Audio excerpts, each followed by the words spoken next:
I'm Jenna Middaugh. Coming up on 11 News at noon, Pfizer's COVID-19 vaccine could be approved for use in the U.S.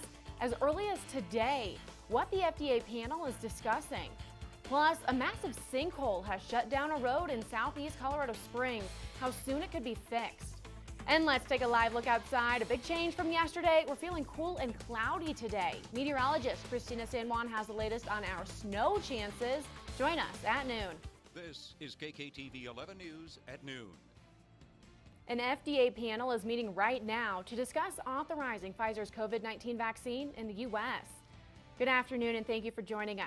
I'm Jenna Middaugh. Happening now, a Food and Drug Administration advisory panel is meeting to review Pfizer's coronavirus vaccine for emergency use in the U.S. If approved, the first shots could come within days. Skylar Henry reports from FDA headquarters in Maryland. Pfizer's coronavirus vaccine. The FDA advisory panel is made up of non-government experts. The FDA is expected to follow the committee's advice, but is not required to. Time now for your No 8 weather with meteorologist Christina San Juan. Christina, we're feeling much cooler than yesterday. Yeah, Jenna, you can certainly feel those changes. We'll check in soon. Thank you, Christina. Right now, crews are expected to spend all day fixing a water main break in the southeast part of Colorado Springs. The break caused a sinkhole at Shelton and Astrazon. Just look at this video.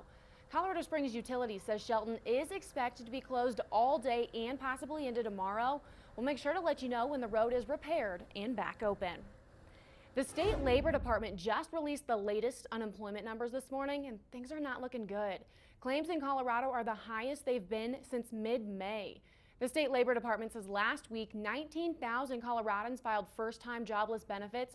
That is up from the previous week.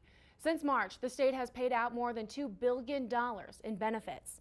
And across the country, unemployment claims hit their highest level since mid-September. The U.S. Labor Department reported today another 853,000 Americans filed for first-time unemployment benefits last week.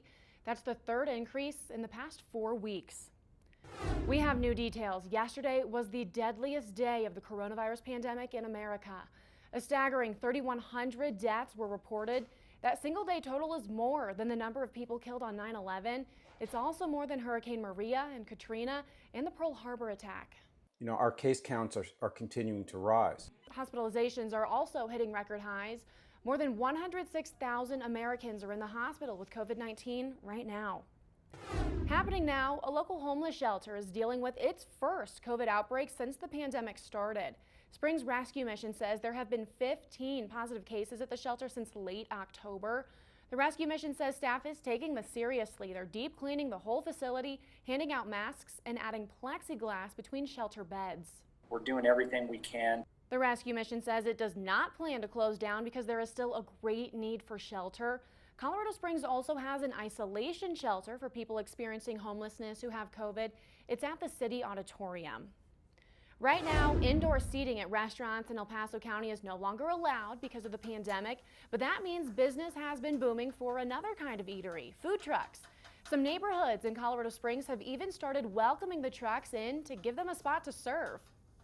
The food truck rallies in Colorado Springs have picked up. The food truck chef we spoke with says he's taking extra precautions to keep himself and customers safe, making sure he's washing his hands more often and always wearing a mask.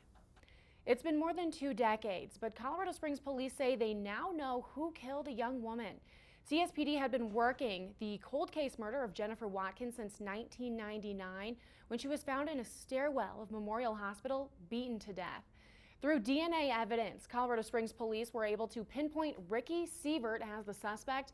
He worked in the maintenance department at Memorial Hospital at the time of the killing. He died in a car crash in 2001. Developing now, Colorado Springs police are investigating a crash involving someone crossing the road. It happened on South Nevada Avenue just north of I-25 last night. The road was shut down for 2 hours. CSPD says someone was crossing Nevada mid-block when a car hit them. The person was taken to the hospital with serious injuries. No word if the driver will face any charges. President-elect Biden's son, Hunter, says the U.S. attorney in Delaware is looking into his tax records. Coming up on 11 News at noon, hear Hunter Biden's response to this investigation.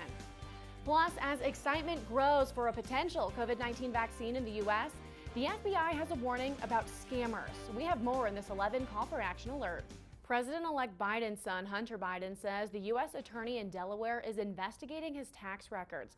Hunter was a frequent target of President Trump and his allies during the presidential election. Natalie Brand reports from Wilmington, Delaware. Sources tell CBS News the tax investigation of the president-elect's youngest son began in 2018. We have an 11 call for action alert to get to now. As the U.S. inches closer to approving a COVID-19 vaccine, the FBI is warning about potential vaccine fraud. The FBI says some crooks might take advantage of the initial supply and demand problem and the fact that some people are desperate to have the vaccine early. According to ABC News, some of the things you should look out for are telemarketing and malicious websites or emails. And remember, Americans will not have to pay for the vaccine. Let's check in with Christina now. Well, Jenna, plan on a chilly and cloudy rest of your Thursday. Thank you, Christina. This is happening now. The FDA has given the green light to a new over-the-counter COVID-19 test that does not require a prescription. The emergency use authorization means anyone 18 and up can buy the kit and do a nasal swab test at home. People can buy the kit on the Pixel by LabCorp website. The site gives 3 options for payment, including billing insurance.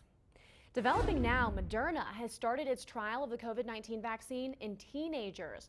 The company announced today it intends to enroll 3,000 American teens. The study is being conducted in collaboration with the Biomedical Advanced Research and Development Authority.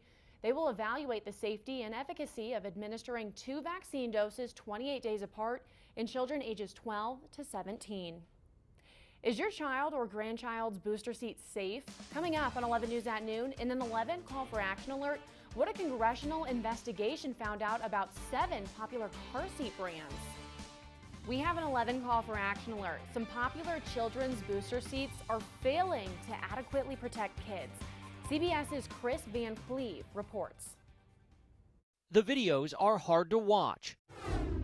Starting today, visits with Santa look different this year. Not everyone can meet the big man in person, so T-Mobile is helping kids get their wish lists up to the North Pole by setting up real-time video calls with Santa Claus. You can chat now until December 23rd, and you don't even have to be a T-Mobile customer. To sign up, just go to our website. It's KKTV.com and click on that red Find It tab. This is happening now. The pandemic has had a financial impact on many families. One Southern Colorado Police Department is helping out by giving kids toys for Christmas. Pueblo police say they plan to pass out more than 7,000 toys to elementary students around the school district. Families say it makes the holidays special. Money's tight. Toys will continue to be handed out at 3 more schools over the next several days, so every D60 elementary school student has a new toy for Christmas. And this is happening tomorrow. We're hoping you can help. We're having a competition to see how much money we can raise for the Salvation Army. They're hoping to raise $20,000, and that money will stay right here in El Paso County to help those in need. We'll have someone ringing a bell from our morning team and our evening team. Which team will you help raise the most money? Tomorrow, we will be at the Walmart off Platte from 7 to 10 in the morning and then again from 3 to 6 in the afternoon. You can stop by to donate there in person, or you can go online and pick which team you want to win. Just go to KKTV.com and again, click on that red Find It tab. Well, thank you so much for watching. Remember, we are still following news about the FDA committee meeting to possibly approve a COVID-19 vaccine. So stay tuned all throughout the day. We'll have you updated on 11 News at 4.